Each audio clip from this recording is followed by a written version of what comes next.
Hi, everybody, and welcome to Empowerment, Relationship, and Transition. I'm Dr. Liz Simpson, and I'm the Family Support and Alumni Coordinator for SOAR. So today, I welcome you to this webinar. Appreciate you being here.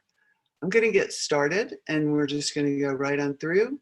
If you have any questions, please email me at liz@soarnc.org. And for those of you who are returning to our webinar series, welcome. And if you want to email me and let me know how many of these in the series you've seen, we are sending out certificates, Super SOAR parent certificates. So let me know if you have earned one. It's if you attend 4 or more webinars. So I appreciate that. We love having you back. All righty. So here's our goal for today.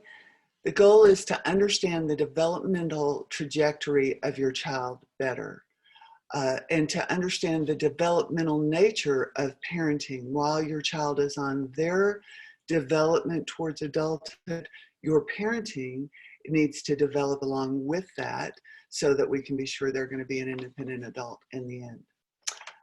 To give you some tools for helping your child through the stages to adulthood. So we're excited about all of that. So let's just get started. So first I want to start with a story. One of the parents that I work with gave me a call, and it was the father, and he was frustrated because his 14-year-old son, who was just a delightful child when he was young, was now sullen and argumentative and difficult to get along with in the house, difficulty getting along with peers, just not a fun guy to be around. And he had tried everything and nothing really was working. And so he decided to take his son for a drive and to visit with him. And on this drive, he took a picture of his son when he was younger. And as they drove along, they went to the park, they got out, they sat down and were visiting. And the father hands the son the picture and says, you know, I remember you when you were this kid and you were you had such a big heart and you were so lovely and so sweet and kind to your siblings. And I just want to know what's going on. I want to know what's going on with you. And the son looked at the picture and he softened. You know, it was a beautiful picture, and he remembered that day and that time. And then he looked at his father and he said, Dad, I'm not that kid anymore. That's not me. And you know, he was right. These two pictures are of my son. I have the picture of baby Beth. My son is now 30, and they got me this picture because as a parent, I tend to sometimes talk to baby Batman when I'm actually talking to a 30-year-old, okay? And we learned that about me, and my children are quick to correct me. And I know your children are too. They say things like, stop talking to me like I'm a baby. I'm not a baby anymore, you know, or Mom, you know, that I know this stuff. You've told me this stuff a million times. You know, this is not what I need from you right now. And so I know your kids are telling you the same thing. So this webinar is to help you understand how your parenting can come back into sync with the developmental needs of your child, okay? So I just said, and I mean it, that meeting the developmental needs of your child will help you foster independence for your child. And the other thing is that parenting behaviors need to change as your child develops. So how do we do that? What does that look like? I'm going to use my little pen here. I love my pen. I haven't tried it much, but I'm going to give it a try. So when our children are, let's say, this age, and we all know what I'm talking about, they need a parent who is the leader. Okay, I like to think of this age as kids who just show up on the planet. They don't know the language. They don't know how to walk or talk or what the cultural norms are, or what the expectations are, or who you are, or who they are. And they're trying to figure all this out. And actually, they come with their brain neuro wiring. They have many more brain cells than they need, and they start pruning those as they learn the rules and as they learn what's going on. So at this stage, as a parent, it's almost like, follow me, I am your leader. You know, it's you have to be the one that's gonna set the pace for the child. It's gonna show them how the world works. That's a very different parent than this child needs. So this child knows how the world works. He understands all the rules, speaks the language fairly well, and all of that. His next step is learning where he fits in the cultural scheme of things. So this child is in, and I need to go back. This age group is from 0 to, let's say, 9. This guy is between 9 and, let's say, 17, 18. And he needs to know where he fits in socially. So his developmental needs right now have everything to do with belonging, with finding purpose within a group, with knowing who your friends are, knowing what's a true friend, knowing how to be a leader or a follower within a group. And all of that's very important for adulthood. Knowing the social norms, all of those things. And that's what he's working on. That's what he's driven by. And then there's this kid who is 18 and above.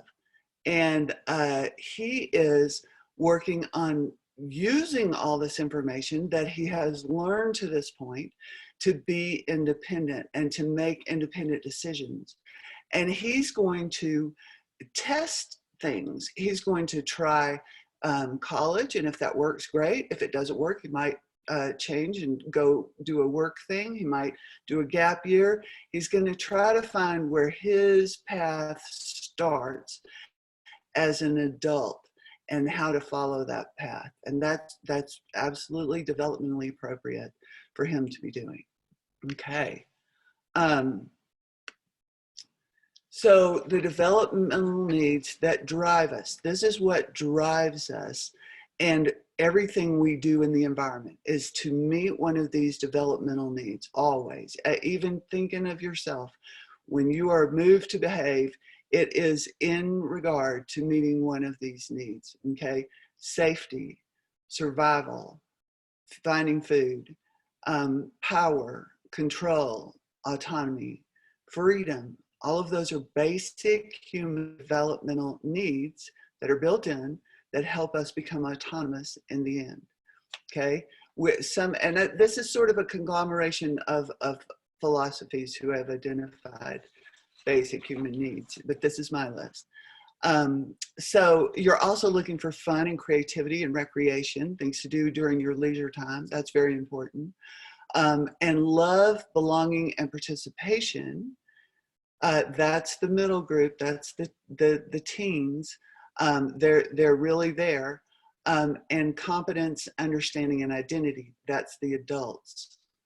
Okay. Everything else, and it's all in all stages. But what drives us the most at a particular stage does come to the forefront. So the babies are looking at safety, survival, and subsistence. They're doing everything they can to get your attention, for you to feed them, hold them, and help them to survive, and you do. And as you go through, at terrible twos, they're working on power, control, autonomy, and freedom. And then fun and creativity, that's built in from the beginning. That should stay going with us all the way through adulthood. Love, belonging, and participation. The babies, the youngest group, just assumes love, and that's beautiful. And so they know you love them, pretty much right off the bat. But we do know that kids who don't know that they are loved tend to not thrive, and so that's a well-known study. But when you get to the teenage years, you have to find out outside your family how to be accepted, how to find love, how to find where to participate. And so we have to prepare them for that ultimate transition coming up. And then again, I already mentioned the adults. So our job as parents is to empower our kids. And we empower them by teaching them self-control, how to be autonomous. A lot of autonomy comes on its own. When kids learn to walk by themselves and reach for things and feed themselves, they're learning autonomy, okay? We need to also teach them about choice, that they have choices in life. You can either choose this wonderful popsicle or this lemon. You've got a choice. One has positive consequence, one has maybe not so positive, but you have choices. You always have choices. Important going forward. And we're going to do another webinar on choices, just that, because it's that important. You need to know you're competent. You need to know you're safe. You need to know how to survive, how to feed yourself, and what you like to do for fun and creativity, okay? And relationships, again, I've sort of put those age groups in there. But again, age groups don't really mean anything. That was a misspoke there. They do mean something. That is when the developmental period is happening. But our kids may start early or in late. I mean, there's no exact date cutoff. That's what I meant. Okay. So for our teens, they're looking for love, belonging, participation, identity, big deal. That's a big deal for them. Who am I? And really, and they're searching. So they try different things. Fun, creativity, recreation, understanding, all of those things. And then transition is to be able to do these things independently in novel environments as an adult, okay? So this is important. Excuse me, it's allergy season here. This is important. This comes from Stanford University, and it's what young adults need to be able to do. Okay, they need to be able to approach and talk to a stranger. Okay, their professors will be strangers. Everybody will be a stranger. They need to learn how to approach a stranger, talk to them, learn about them, and so forth. And often we don't teach that. They need to find their way around, to manage their workload, which is time management, goal setting, scheduling, all of that. They need to know how to contribute to the household. And by that, I interpret that as being helpful in a social situation, number one, and number two, finding a job and subsistence to earn money, which brings us down further on the list.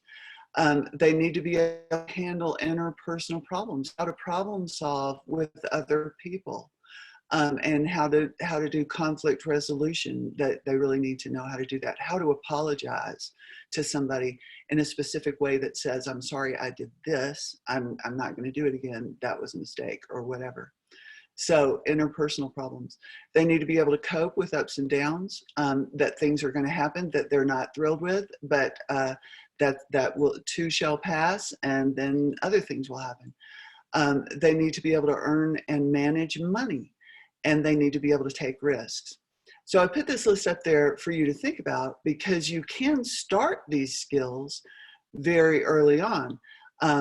Managing money, when we talk to parents about having an allowance, it's not in payment for what you did around the house. It's so that you can learn money management, so that you have some money that you can learn how to deal with that. And sometimes grandparents are great and they give your child money, and then you can use that to help with that same thing. Okay, so you can start very early, reinforce it as teens, and then hopefully when they're ready to go, you've got all that put together. And I say this because it's really important for parents to know. I am a former educator and also a parent.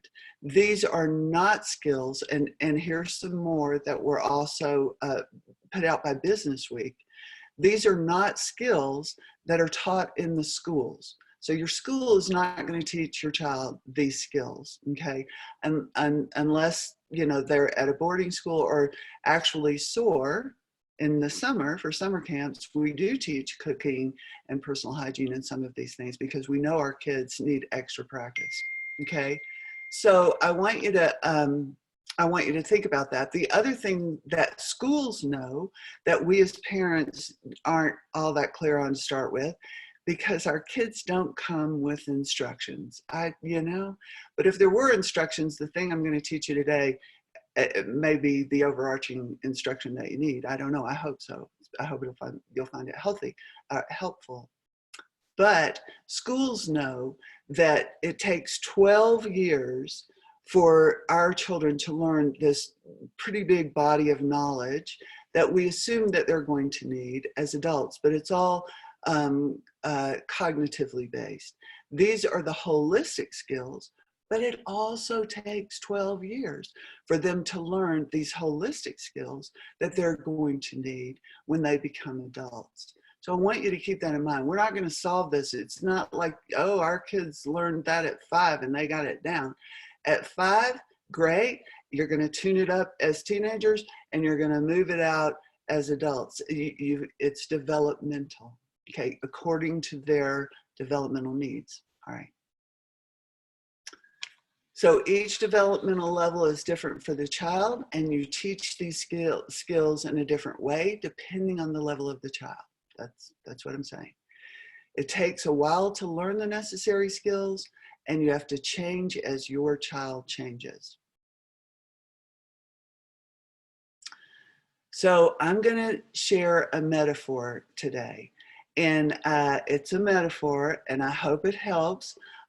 So it's going to sort of help us understand what parenting should look like and feel like for you and your child. Okay.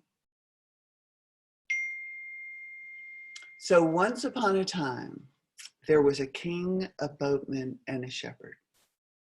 This is the king. Could be a queen, and it's just a metaphor.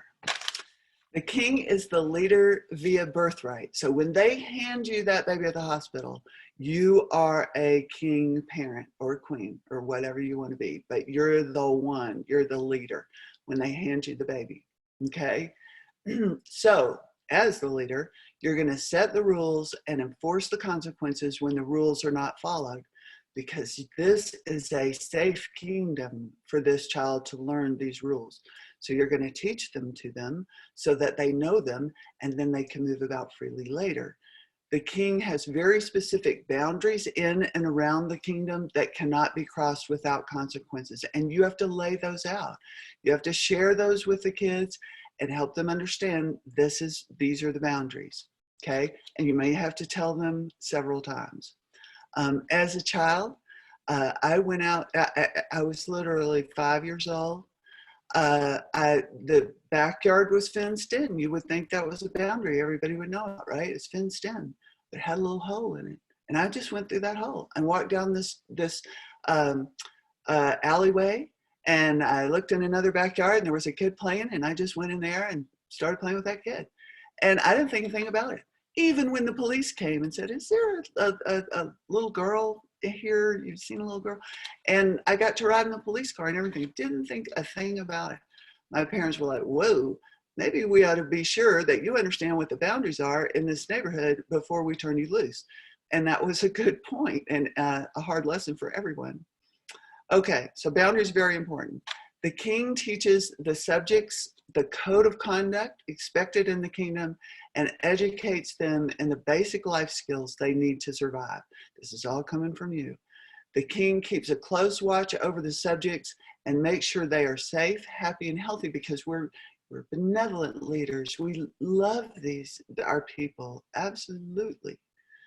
But we've got to set the rules, set the consequences. We'll talk about logical and natural consequences in a different webinar, but suffice it to say that sometimes we have to allow kids to have the natural consequence of, for example, if they leave their shoes out in the rain, then the next day when they want to wear those shoes, they will be wet.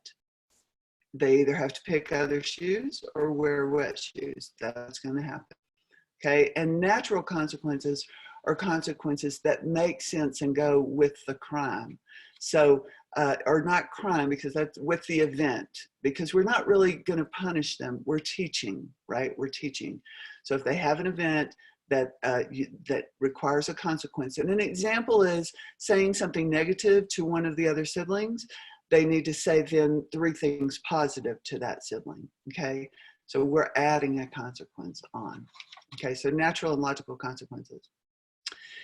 Keep everyone safe. The king is going to keep everyone safe, fed, and nurtured. Be consistent, be trustworthy, give and receive mutual respect. So you need to have respect for the fact that your child is learning and they're struggling. They're not giving you a hard time. They're having a hard time. They're having a hard time understanding what's going on. So we need to reteach that in a different way, okay? You need to honor the inherent wonderfulness of your people. Always celebrate how great they are. Celebrate their success loud and clear every day when you see it, because that's going to move you where you want to go quicker than any criticism. So positivity will move them in the right direction, okay? And you might want to create a family contract or a family constitution or Magna Carta, we're using the metaphor, to set down the rules for the family, and then determine a process whereby that can be amended. And again, that depends on the age of your child, but I would say as early as 6, 7, or 8, kids can be involved in that process for sure. So your job is to be a consistent, fair, and reliable king. Otherwise, your subjects will seek to usurp your power and take over your kingdom and run amok. This is true. So let me tell you an example about my daughter, Ellie.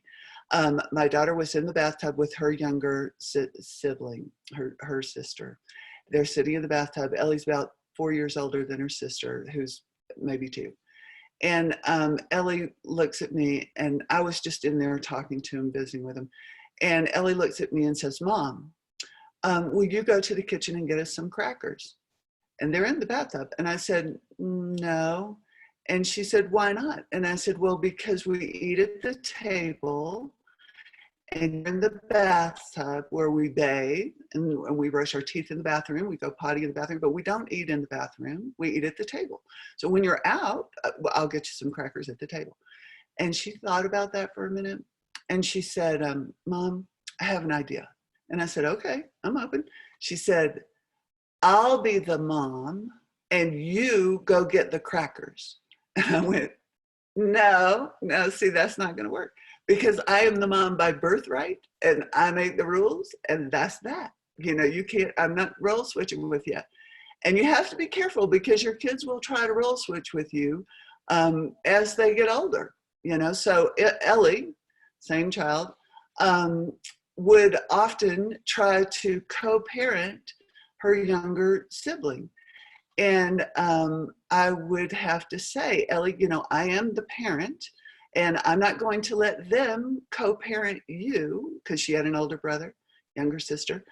"I'm the parent. Look to me for the rules. I'm it. And so let's don't you parent. It's my job." So anyway, I don't know if y'all have that going on at your house, but it was an issue for us for quite a while. So what skills or talents would a king need to have to be an effective king? And I want you to think about that for your own household and for you. Some of us are really good at being kings because we love those rules and we love that consistency, and we're really, really good at it.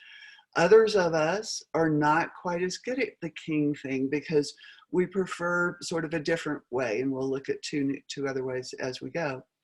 But I want you to think about which partner is the king in your family, because we got to keep an eye on this person, because it's a little tricky for kings when they need to slide over in the developmental parenting. Because what you're doing when we slide as developmental parents is that we're moving the power from ourselves, where we're really comfortable with it, to the child in stages, so that they can be that independent adult when they get there. So think about, if you're the king, think about what you might be feeling when you have to abdicate your power. it's pretty tricky. So let's go to the next place where we're going to go. We're going to be a boatman next after a king. And I'm going to show you a slide that explains this, but you're always going to be a king. But then the boatman skills are what you're going to need to use next. Will sometimes your child need the king to step up? Yes, that's going to happen, absolutely. But predominantly, you're going to be a boatman during this next developmental period of your child's life. So the boatman knows how to read the river and follow the current and manage a crew. The boatman knows how to team with the crew so that they're all motivated to work together to reach the targeted shore. The boatman's job is to steer the boat. You're in the boat with them. You've got a goal kind of lined out. You know what the goal is, and you're going to motivate the crew to work towards that goal. So a boatman is very much like a coach, right?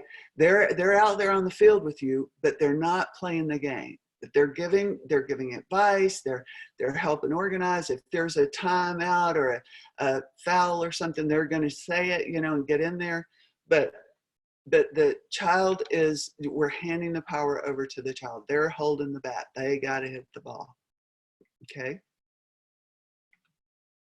The boatman definitely knows the goals. So during the teenage years, the goals are things like getting them through school, right? Through high school, getting them to the next level. The boatman knows the strength of their team, right? So you know what your child's strengths are, and you know what their challenges are. So you add that in when you're working with the child.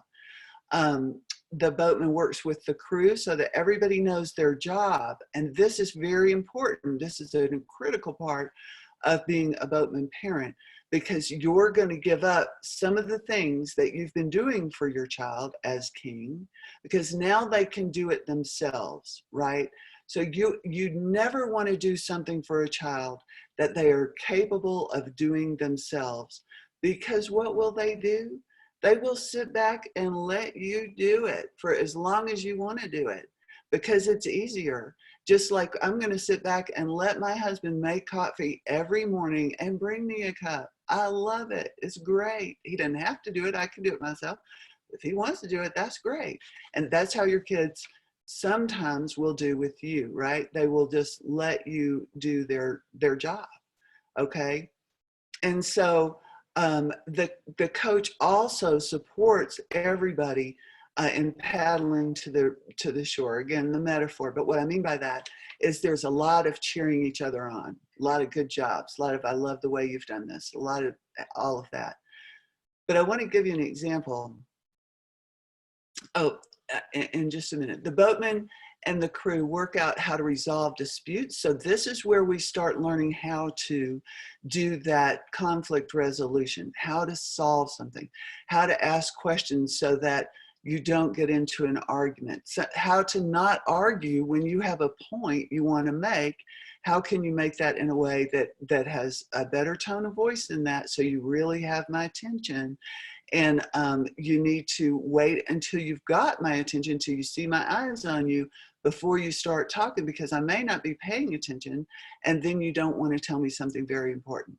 So be sure you have my attention, be sure your eyes are on me, and all of that. So those little communication tricks, that's when we're going to be talking about that at this stage. We're going to build it in the beginning, but we're going to really hit it hard here. Okay, and having family meetings helps with that social structure. So having meetings with the group, the boatman holds meetings with the crew. What's our plan? What are we going to do? How are we going to do that?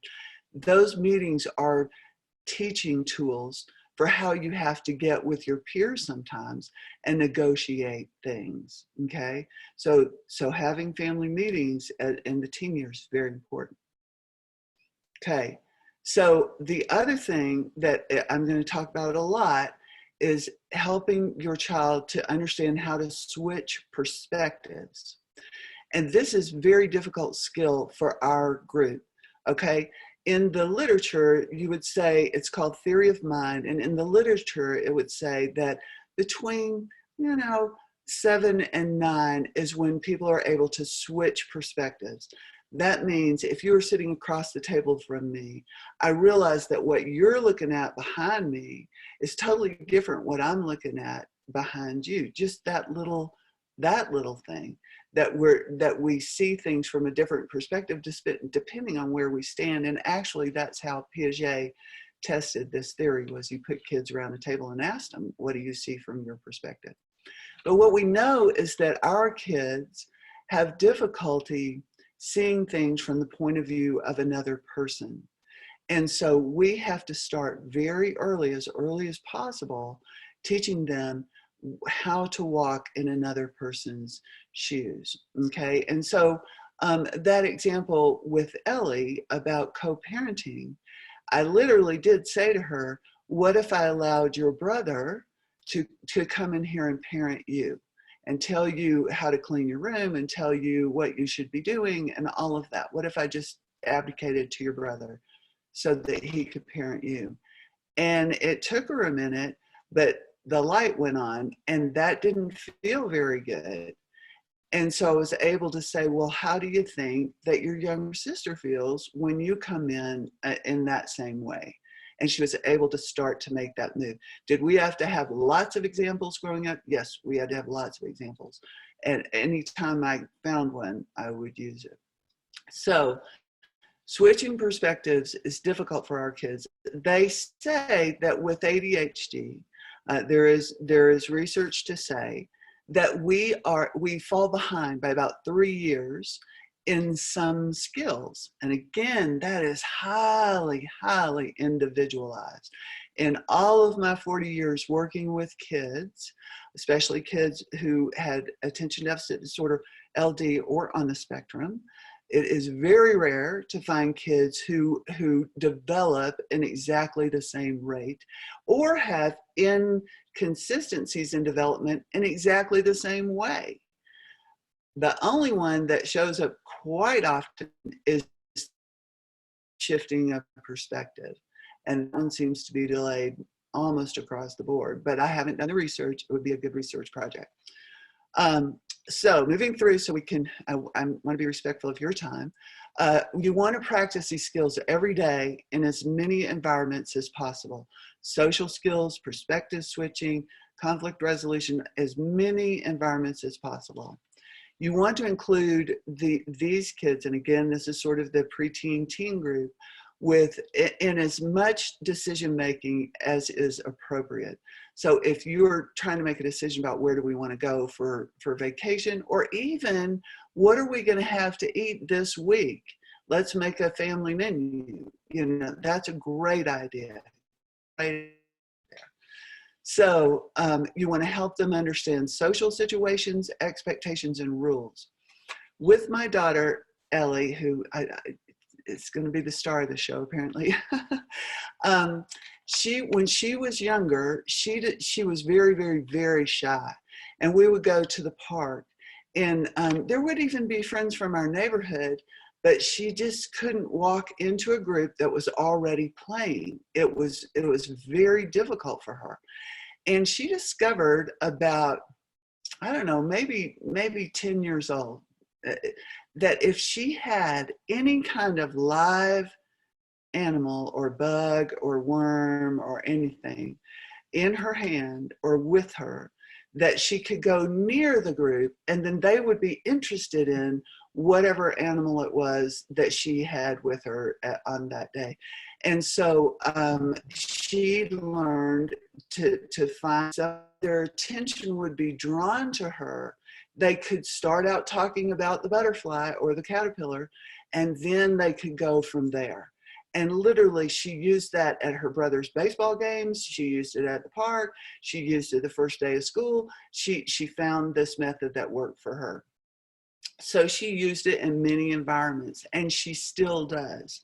When she goes on a walk with her dog, she'll go to a new store or whatever, and then she has people come up and want to talk about the dog. So she still does it. Okay. So what we want to do is help them understand social situations and expectations and rules, and then help them find their way into how they're going to enter those things. So know what they are. Now, how are you going to do this? okay? And another one that's important for our kids is what's a true friend?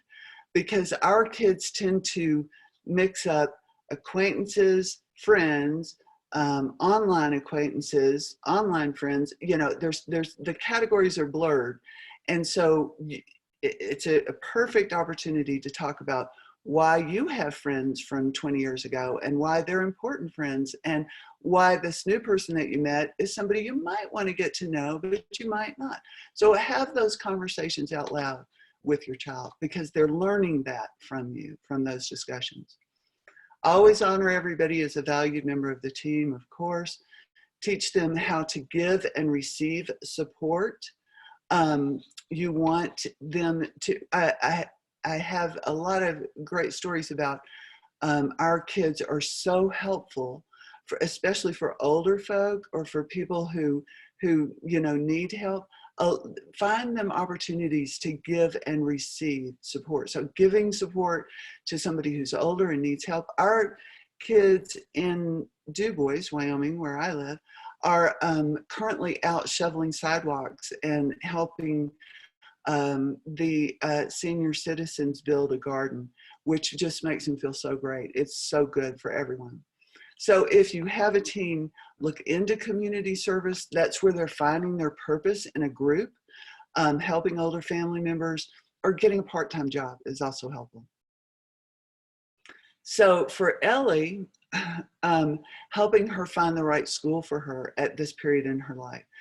She came home from school. She was at the lab school, which was right outside my office when I was teaching at the university. So I loved it.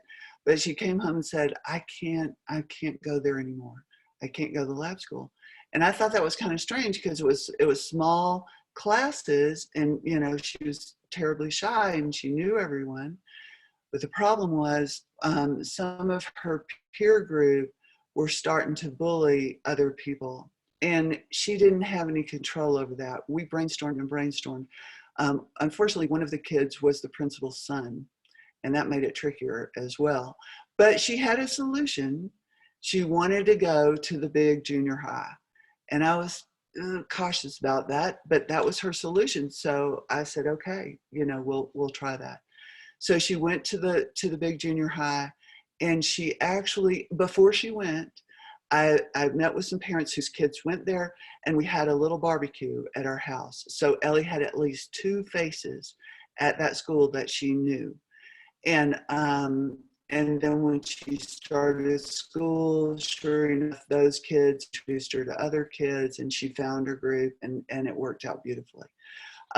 But when your kids come to you about having trouble with school, that's a perfect opportunity to have a discussion, and especially about those social issues. So keep that door open. I'm not recommending that anybody change schools, just that's what worked best for her.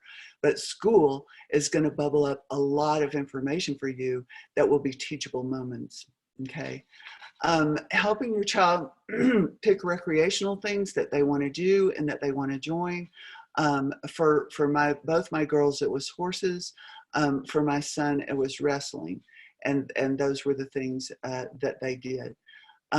Another thing Ellie would say was, I don't want any after school. Don't sign me up for anything after school. And then she found horses, and then she was at the barn until dark every day. So helping your child find a volunteer placement or a job is a great idea as well. You never know what will come of that, and they can put it on their resume later. Sometimes a boatman is in a hurry to get to the goal and stresses out the crew. And I put that in there because sometimes we want to revert back to being a king. Like, I can just tell him what to do, or I can get that job for him, or I can find that for him. I can do it. It's not for them. It's with them, So they've got to be in the mix, helping make those decisions. That's critical. So what skills or talents would a boatman need to have to be an effective boatman? And which person in the boat is the boatman in your family? And I would say that the boatman is somebody who's a good listener, who's a good cheerleader, who loves to get out there and see through their child's eyes and help them think about what the possibilities might be. and who can keep the child on the goal, towards the goal. Okay, think about that. Third is actually the last one, obviously, and it's sometimes the trickiest. Although I have a story about my father, who was an only child and turned out to be the most natural shepherd in the world, and I'll give some of those examples here in a minute. But the shepherd knows that sheep know best how to be a sheep. Okay, they trust that the child knows what it is they're going to do in life and where they're going to go and how they're going to get there. So trust is a big issue. The shepherd checks in with the sheep to see how they're doing, asks questions, listens, but the shepherd is not concerned with finding a solution right then when they're listening and checking in. So they're not concerned with timing, and they allow the sheep to meet their own needs. Okay, that's kind of important. I want you to think about that. The shepherd is content when the sheep grow up to be independent, self-actualized, contributing members of the herd. And I just want to stop here and say, when they give us the baby at the hospital, our only job in life is to be sure that they grow to become a self-actualized, contributing member of the herd, an independent adult who contributes to their community in the best way that they know how. Okay, that's our only job. And as a shepherd, that's where you're going to be handing over the reins so that they can be that for them. So what skills or talents would a shepherd have to be an effective shepherd? And number one is to ask questions. Number two is to listen. And number three is to walk beside. And I just want to tell you this quick story about my dad, because it was really, really cool, because he's the only person I know that could be an effective shepherd from that early age all the way to adulthood. And here's how it started. I was playing with my father. I was playing with his tools, basically, in his workshop, and he was working on something. And it was snowing. I grew up in Birmingham, Alabama. It was snowing in Birmingham, Alabama for one of these weird days. So I was sitting on this round metal sled. It's really just a saucer that you would go down the hill in. But there wasn't enough snow to get out there. So I was just sitting in it in his workshop while we were talking. And while I was sitting there, I got a big idea. I said, Dad, we could make a flying car out of this. Now I'm 7 years old. I'm watching a lot of the Jetsons. I don't know if y'all know who the Jetsons are, but it was this cartoon about the future, and they had flying cars. So I said, I can make a flying car with this disc. He said, really? I said, I think I could. I think we can. And he said, okay, well, how would we do that? I said, well, we'd get a big fan and we'd put it underneath. So we'd attach it like this, and the fan would blow like this, and it would lift me up. It would be great. He said, that's fantastic. He said, what do you know about how big of a fan we would need? And I said, I don't know. Probably big. He had a big exhaust fan in his workshop. I said, like that. He said, do you think that would work? I said, I think it would work. He said, well, how would we know? And I said, well, we would have to test it. He said, is there any other way we could know? And I said, well, I don't know. And he said, do you know if there's flying cars already? And I said, I don't see any. He said, how would we know if there's flying cars already? And I said, I don't know. And this was before the internet. So he looks at me, a 7-year-old who's all excited, and I'm ready. I'm ready to do what he says to do to get this flying car going. And he says, well, the first thing we're going to need to do is go to the library. And in the library, we're going to find the information we need to know how big of a fan we need, to know if anybody else is doing it, and to know all the physics and everything. It's in the library. We could go. And I said, wow, it's Saturday. I'm not really ready to go to the library, but it's cool that I know that if I wanted to really do this, I could actually. And I went outside and scraped around the snow and ended up riding my bike or whatever, because I was 7 and I wasn't quite ready to do it. But what he planted in my head was, if you have an idea, then you need to follow it through, and step 1, step 2, step 3. So let's look at how he asked those questions that made me feel so empowered And here are the kinds of questions that he asked. Things like, you know, what's the goal? Here's what I hear you saying. You want to be doing, you want to be building this car. Have you considered that there might be other cars out there? It sounds like a big goal. What, you know, what's the plan? What's step one? What's step two? You know, those kinds of things. And how do you know when you've reached the goal? Can you tell me more about it? Well, what are you feeling about that? How can I help you find a way to meet that goal? What do you need from me? You know, so these are the words that a shepherd asks. And then you wait and you allow your child to fill in those blanks.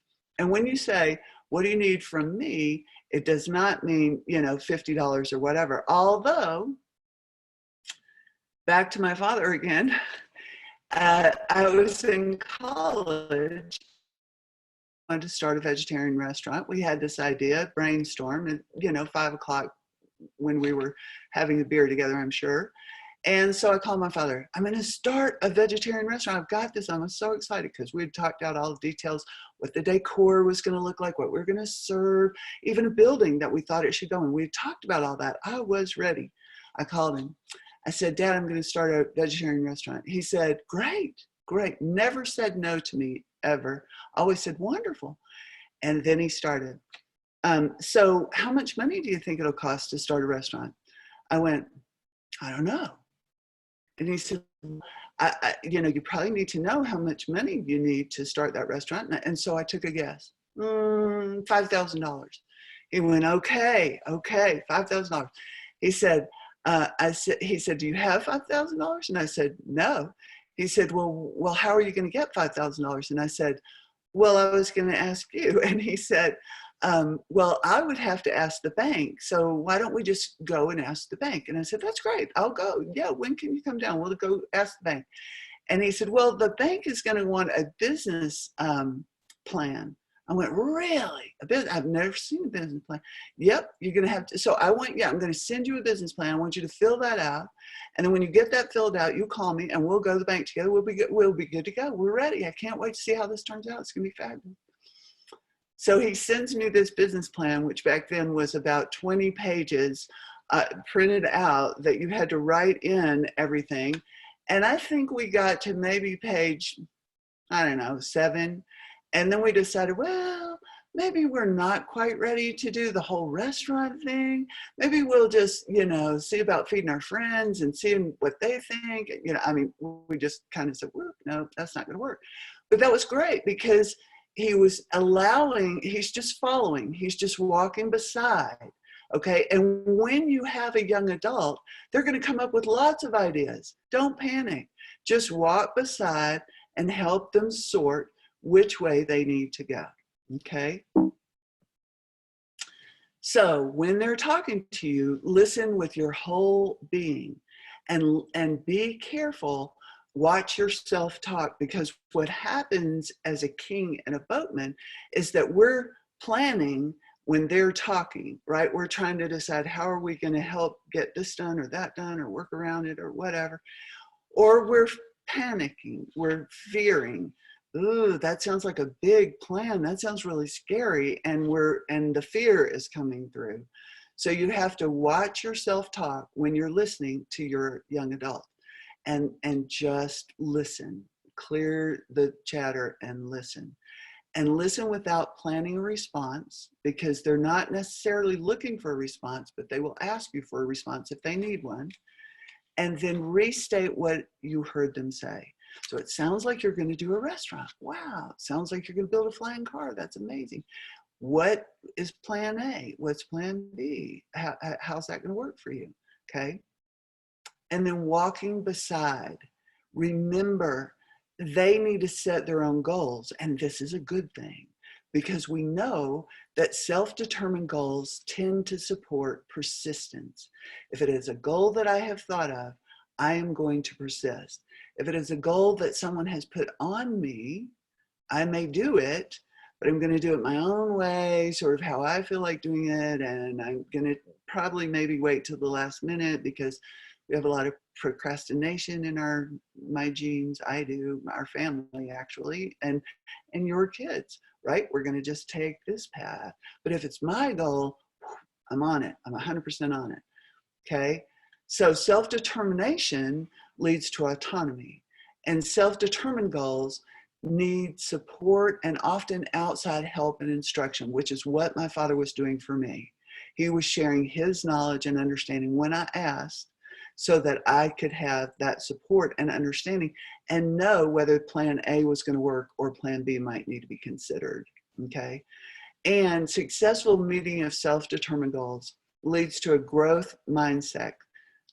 And that's Carol DeWick's work. If you haven't read it, it's great. And I think we have a webinar on that on our website. DC and Ryan are the people who studied self-determination.